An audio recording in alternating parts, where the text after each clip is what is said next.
இந்த நிகிதா என்று சொல்லக்கூடிய அந்த பெண்மணி ஏற்கனவே பல மோசடி வழக்குகளிலே சிக்கியவர். பல திருமணங்களை செய்து ஊரை ஏமாற்றி இருப்பவர். எப்படி பொதுவா காவல்துறை என்று சொன்னால் ஆளுங்கட்சியினுடைய ஏவல் துறையாக செயல்படும். தமிழ்நாட்டினுடைய காவல்துறை புகழ்பெற்றது, சிறப்பு வாய்ந்தது.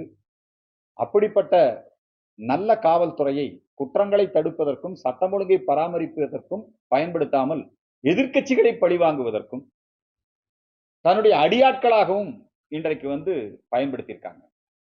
மாண்புமிகு தமிழக முதலமைச்சர் மதிப்பிற்குரிய மன்னிப்பு முதலமைச்சர் சாரிமா ஸ்டாலின் அவர்கள் அவர் இப்ப சாரிமா அந்த மன்னிப்பு யாருக்கு தேவை? அவருடைய மன்னிப்பு இது 24வது சம்பவம். இதுக்கு முன்னாடி 23 சம்பவங்கள் நடைபெற்றிருக்கிறது. அந்த அஜித் குமார் நாடார் சமுதாயத்தை சேர்ந்தவர். இதே ஜெயராஜ் இல்லைங்களா, பென்னிக்ஸ், அதுக்கு எல்லா கிறிஸ்தவ சமுதாயமும் எல்லா சர்ச்சும் ரோட்டுக்கு வந்துட்டாங்க. எல்லா மனித உரிமை பீப்புளும் வந்துட்டாங்க இல்லையா? அதுக்கு எல்லாரும் போராடுவான். ஒரு ஹிந்து செத்து போனா இதுதான் நிலையா? ஒரு கோயில் காவலாளி செத்து போனா இதுதான் நிலையா? இதை மூடி மறைப்பதற்கு நல்ல வேளை அந்த பையன் வீடியோ எடுத்தான் இல்லைங்களா? நீதிமன்றம் இன்றைக்கு கேள்வி கேட்கிறது. மத்திய அரசு இதை வேடிக்கை பார்த்துக்கிட்டே இருக்கக்கூடாது. மனித உரிமை ஆணையம் இங்க விசாரிக்கணும். மத்திய அரசாங்கமும் இது விஷயத்திலே நடவடிக்கை எடுக்கணும். இப்படி மக்களை நீதிமன்றம் என்ன சொல்லுதுன்னா, அந்த நாட்டினுடைய குடிமகனை கொன்று விட்டார்கள். அரசாங்கம் தன்னுடைய குடிமகனை கொன்று விட்டது தானே நீதிமன்றம் சொல்லப்படுது. இன்னைக்கு கூட நீதிமன்றத்தில் விஷயம் வந்து. அதனால இது விஷயத்திலே மு.க. ஸ்டாலின் அவர்கள் ராஜினாமா செய்ய வேண்டும், பதவி விலக வேண்டும். அவரால் இத்தகைய குற்றங்களை தடுத்து நிறுத்த முடியவில்லை. தமிழகம் முழுக்க சட்டம் ஒழுங்கு மிகவும் மோசமாக சீர்குலைந்து மக்கள் அனைவரும் பாதிக்கப்பட்டுக் கொண்டிருக்கிறார்கள். எனவே அவர் ராஜினாமா செய்ய வேண்டும் என்கிற கோரிக்கையை முன்வைக்கின்றோம். இப்ப அவர் என்ன சொல்றாருன்னா, ஓரணியில் தமிழகம், தமிழகத்தை அந்த ஓரணியில் தமிழகம்னு அவங்க நேற்றிருந்து பிரச்சாரம் ஆரம்பிச்சிருக்காங்க. மண், மானம், மரியாதை, கலாச்சாரம், தமிழ் இதையெல்லாம் யாருகிட்ட இருந்து பாதுகாக்கணுங்கிறாரு. உண்மையில இந்த நாட்டு மக்கள் எல்லோருமே என்ன நினைக்கிறாங்கன்னா, திமுக கிட்ட இருந்து தான் இந்த மக்களை பாதுகாக்கணும். திமுகவால் மண்ணுக்கு ஆபத்து. உங்களுக்கு தெரியும், மணல் கொள்ளை இல்லையா? திமுகவால் மண்ணுக்கு மட்டுமல்ல மக்களுக்கு ஆபத்து.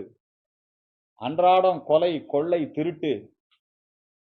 திமுகவால் கலாச்சாரம், பண்பாட்டுக்கு ஆபத்து. போதை கலாச்சாரம், திரையுலகம் போதை கலாச்சாரத்தின் பிடியிலே சிக்கி தவிக்கிறது. திரையுலகம் மட்டுமல்ல, ஒட்டுமொத்த மாணவர் உலகம். எல்லா மக்களுக்கும் குடிநீர் குடிக்கலாம்னு ஜலஜீவன் திட்டம் மத்திய அரசு வச்சிருக்கு. அதுல ஊழல் பண்றான். மத்திய அரசாங்கம் வீடு கட்டி கொடுக்குது, அனைவருக்கும் வீடு திட்டம்.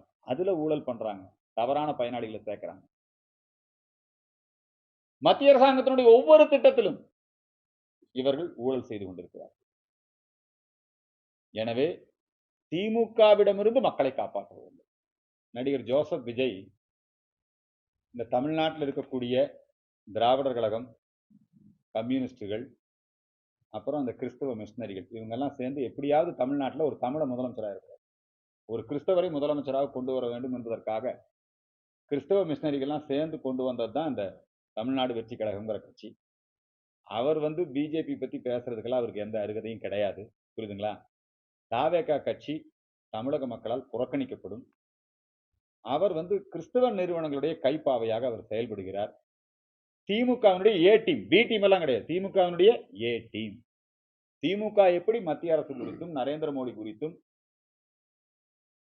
அவதூறு பரப்புகிறதோ அதே மாதிரிதான் திமுக செய்ய வேண்டிய வேலை இன்னொரு தளத்துல செய்யறார்.